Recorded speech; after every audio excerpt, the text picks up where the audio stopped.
છોકરીઓ, જય શ્રી કૃષ્ણ. મારું નામ છે કરનાળી બેન. આજે હું તમને સરદાર વલ્લભભાઈ વિશે થોડું કહીશ. ગરવાનર ગુજરાતના કરમ સદિયા કડા ભેડ, હરવા ભારતની ભેડ. આજે ખેડાની ધરતીની વાત કરવી છે, કરમસદના કિસાનની વાત કરવી છે. જગત જેને લોખંડી પુરુષ તરીકે ઓળખે છે અને સ્ટેચ્યુ ઓફ યુનિટી 182 મીટર ઊંચી છે, જેની પ્રતિમા વાદળા સાથે વાંધો કરે છે, એની વાત કરવી છે. અખંડ ભારતના શિલ્પીની વાત કરવી છે. આજે ભારતનો નકશો કાશ્મીરથી લઈને કન્યાકુમારી સુધીનો દોરી શકીએ છીએ.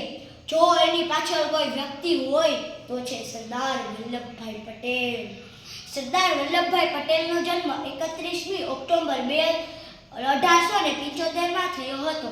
સરદાર વલ્લભભાઈ પટેલના પિતાનું નામ ઝવેરભાઈ અને માતાનું નામ લાડબાઈ હતું. વલ્લભભાઈ પટેલ બાળપણથી જ નીડર અને હિંમતવાળા હતા. તેમણે બારડોલી સત્યાગ્રહ કર્યો, તેમાં તેમણે ખેડૂતોનું મહેસૂલ માફ કર્યું. ત્યારથી જ તે સરદાર કહેવાયા. એ સરદાર પટેલ કંઈક અલગ જ માટીના ઘડાયેલા હતા.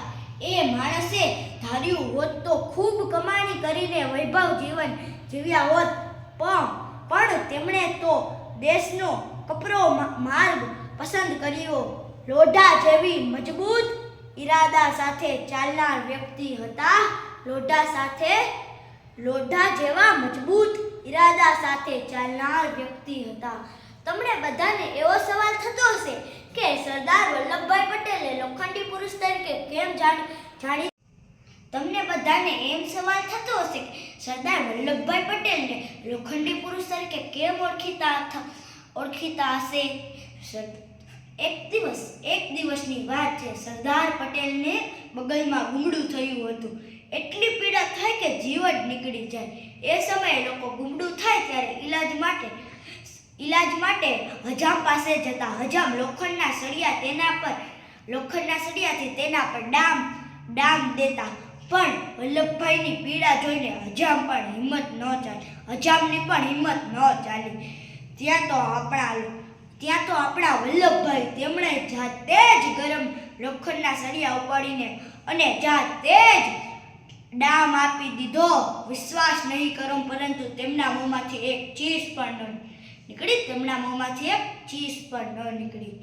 આજના આ પાવન દિવસ સરદાર વલ્લભભાઈ પટેલને કોટી કોટી વંદન. જય સરદાર. અસ્તુ.